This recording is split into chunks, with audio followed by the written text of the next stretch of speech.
Hello, on behalf of my co-authors, Dr. Michael Schwanenberger and Dr. Laura Sujomontes, I'm Mary Dereshifsky. I'd like to welcome you to our presentation on strategies for successful leadership and supervision of effective online programs. Why did we do this study? Well, there seems to be a lot of research on perceptions of online faculty, online students, but there doesn't seem to be nearly as much regarding the perceptions of administrators, who are equally important key stakeholders in the online instructional process. Therefore, the purpose of our study was to understand and explore administrative perceptions in a higher education, college of education, regarding several facets of online instruction, and you'll see what those facets are as the presentation unfolds. We conducted in-depth interviews via Zoom with one former university provost who is now part of the College of Education faculty, one current College of Education dean, and 5 current and former, relatively recent, department chairs in the College of Education. The first facet of online instruction we discussed with these administrator subjects was, what are the benefits of online courses?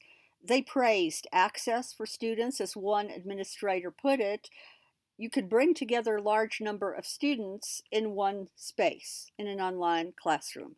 They also praised the flexibility of engagement in the online course for both students and faculty. They recognized the ability of students to work at their own pace. They also pointed out that the online classroom leaves an external trail, a verifiable trail.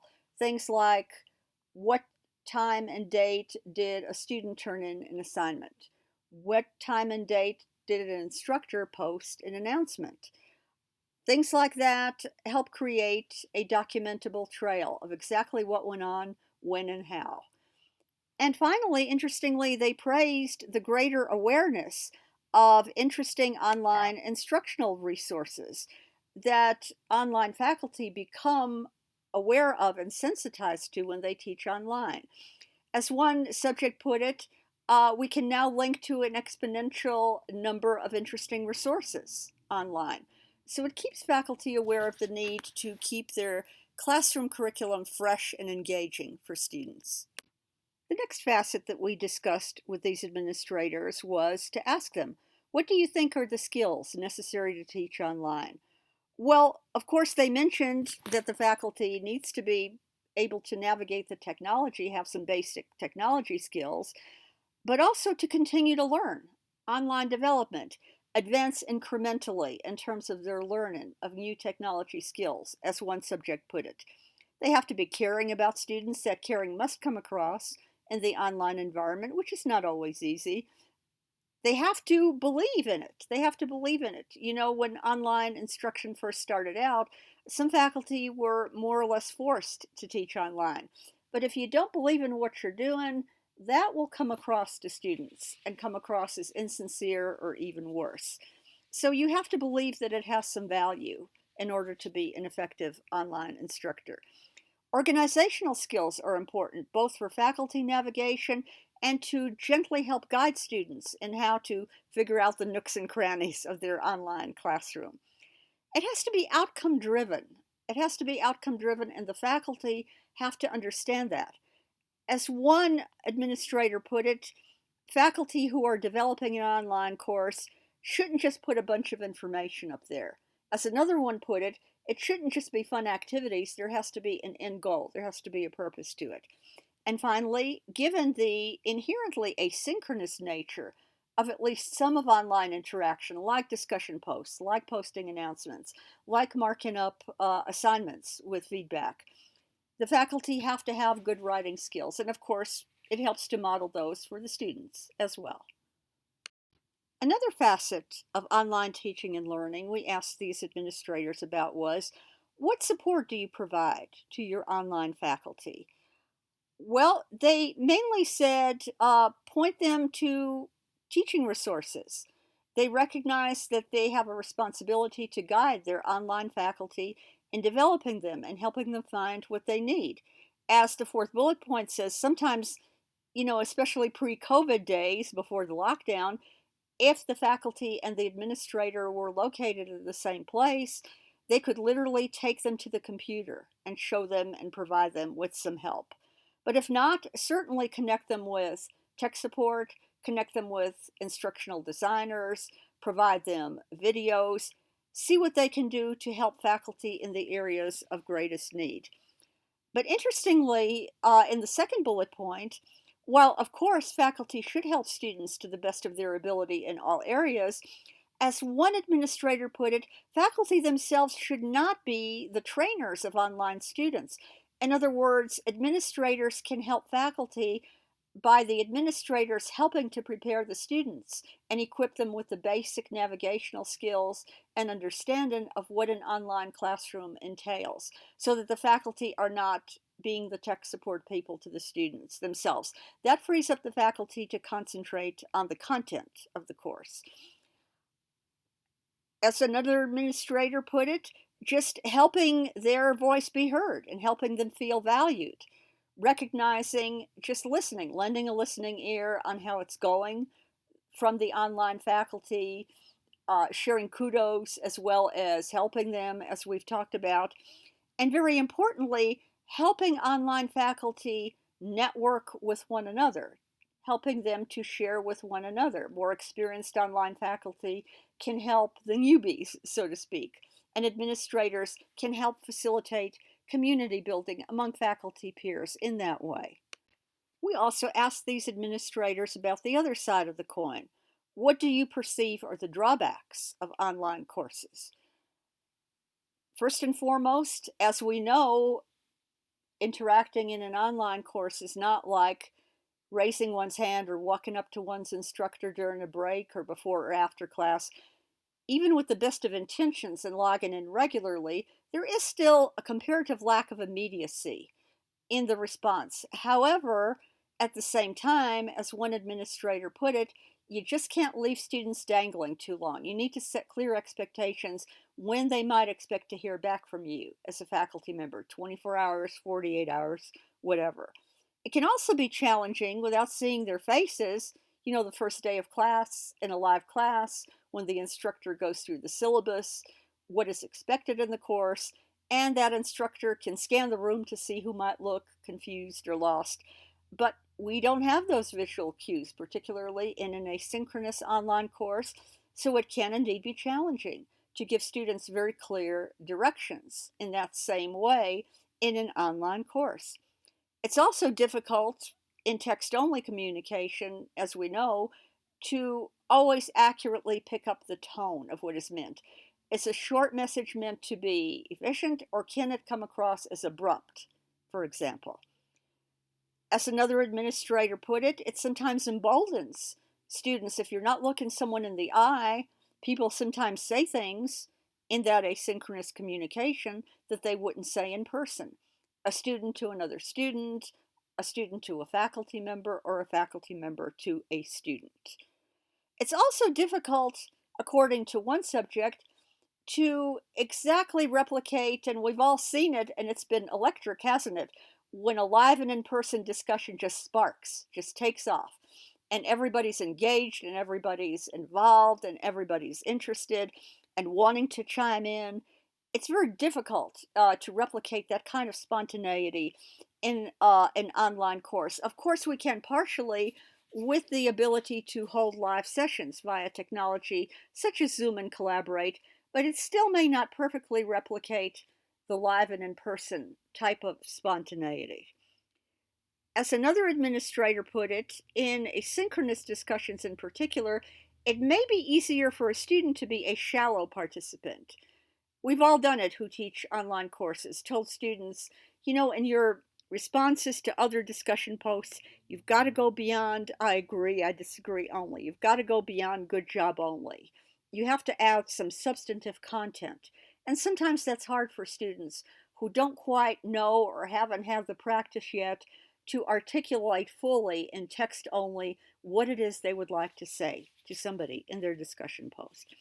And finally, especially for certain types of courses, and we have these certainly in our education courses here, like internships, like certification courses, it might be very, very challenging to get to know the whole person of a student.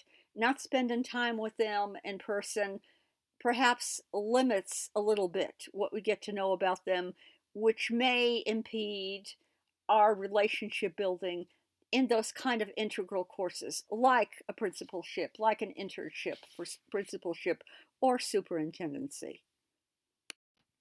Next, we ask these principals to assess the adequacy of technology support to online faculty and students. We got some interesting responses. One of them said rather memorably, in praise of our technology department, they have the ability to resurrect dead carcasses. I think that about says it all. Another one said, I have their number on my speed dial, but even that aside, I'll remember it. I've got it memorized till I'm 85. Words like phenomenal, words like 5 gold stars. The help desk in particular, the call-in help desk and the email help desk was praised for their quick responses to student and faculty requests for help. They were also praised for the speed at which they can copy online course shells. For example, if you're teaching the same content area of a course that you taught last semester, even if you're making some revisions, you might want to have the old course shell copied. And they were praised for how quickly they do that. The tech support was also praised for the variety and helpfulness of their tutorials and trainings.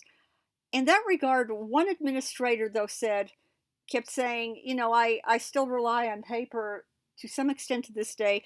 I sure would like to have them make up a cheat sheet for online faculty. The most frequently used commands, the most frequently used tips, maybe do's and don'ts.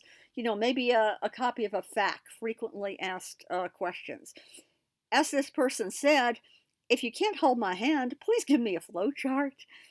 And finally, another administrator conceded that again, despite the best efforts to help at a distance, and our faculty here at Northern Arizona University's College of Education are geographically dispersed throughout the state in very different and distant locations. But as one administrator said, even with having to work with them where they are, some things, like some computer operations, are just best taught in a sit-down, face-to-face session where you both sit down on the computer and try things. Now, with regard to adequacy of instructional design support, the overall assessment was comparably middling at best, assessed it right in the middle. Above all, administrators conceded that there just weren't enough staff to work as intensively with current and would-be online faculty as everybody would like. One put it this way, we just don't have enough people to make our courses look really snazzy. And in that regard, they also wished, in helping particularly first-time and new online faculty with course design, that there were more examples available to share with online faculty. What is an exemplar, standalone exemplar of a good best practices online course shell to emulate? The third and final area of support services assessed was library services. Just as in the case of technology support, the library came in for high praise. The subjects described how the library has a staff member assigned specifically to each college, how the librarians regularly visit online classes and share resources. In fact, one subject longed for even more outreach by library services versus self-generated interests.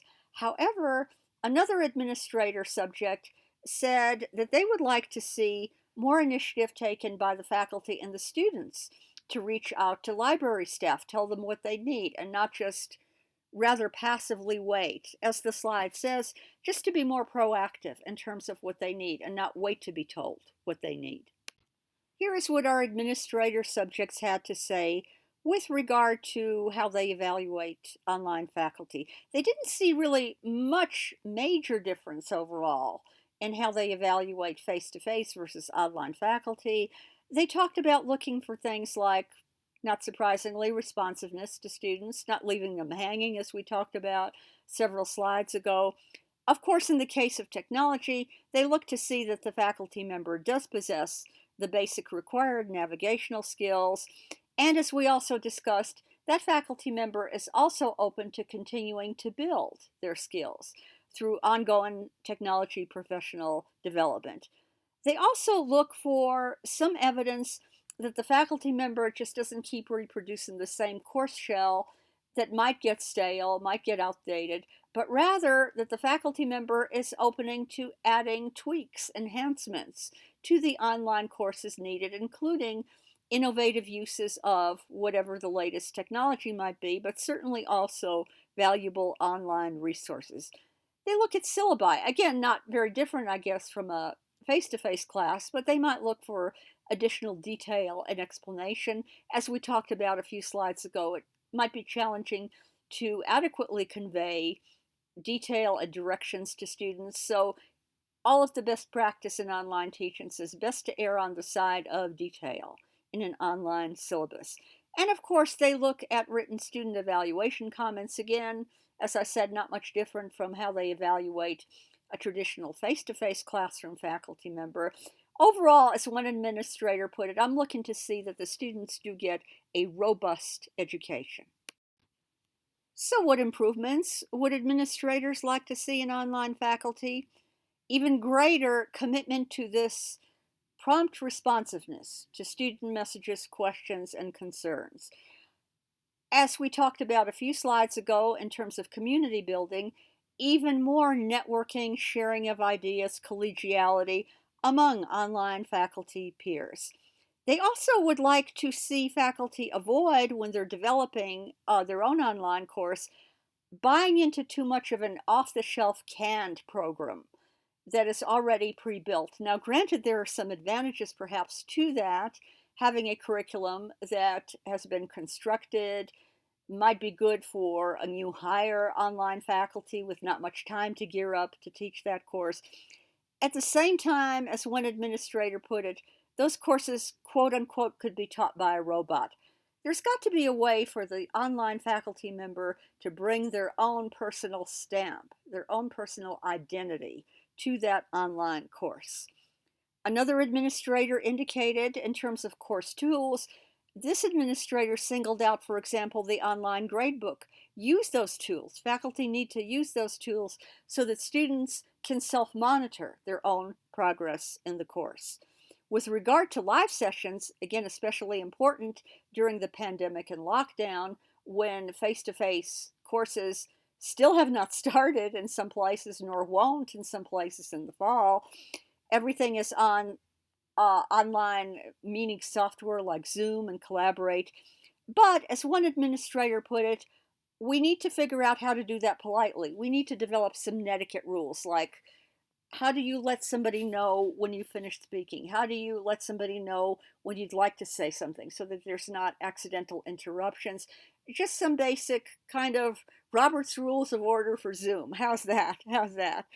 And as I mentioned, being willing to learn new technology as it comes up related to online instruction to stay current. Finally, we asked our administrator interview subjects to take a peek into the future. What do they see as the future of online teaching and learning? They recommended number one, more exploration of how to leverage the benefits of both asynchronous and synchronous communication together through blended courses.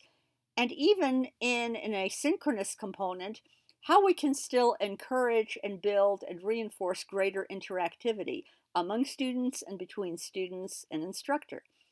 Especially in the pandemic, where everything has suddenly gone online, we are realizing that some students still have limited connectivity, unfortunately, to the internet, such as those in rural communities.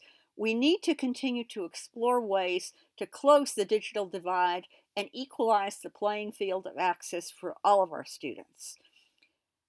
The fourth bullet point is interesting because it reminds us that technology, while novel and engaging, should be very much a supporting player and not the lead attraction. We need tighter outcomes-based alignment. As one administrator put it, we need to ask ourselves, is the tool driving the curriculum, or is the curriculum driving the tool? The technology should be a means to an end, to facilitate rigorous, as we said a few slides ago, robust delivery of online instruction.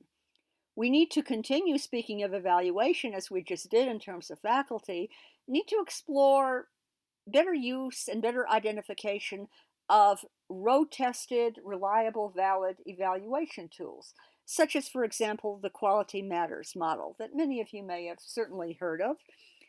And this one is very interesting because it really reminds us that, above all, technology or no technology, we are dealing with real life human beings here. We need to continue to explore ways to minimize the fear, Some faculty fear the online instruction, some parts of technology, some students fear it, some administrators fear it. As one put it, we are all someplace and someplace different. We don't need to fear it. In closing, I can't think of a better way to do it than the following quote from one of our administrator interview subjects. This says it all. We are on a continuum, and that we are someplace on it and extending a hand out to someone who might not be where I am yet, or you extending your hand out to me because I'm not where you are, and me grabbing hold of that. That really conveys the kind of spirit of learning community, connectivity, collegiality that is the ideal of online teaching and learning. Thank you for watching and listening to our presentation.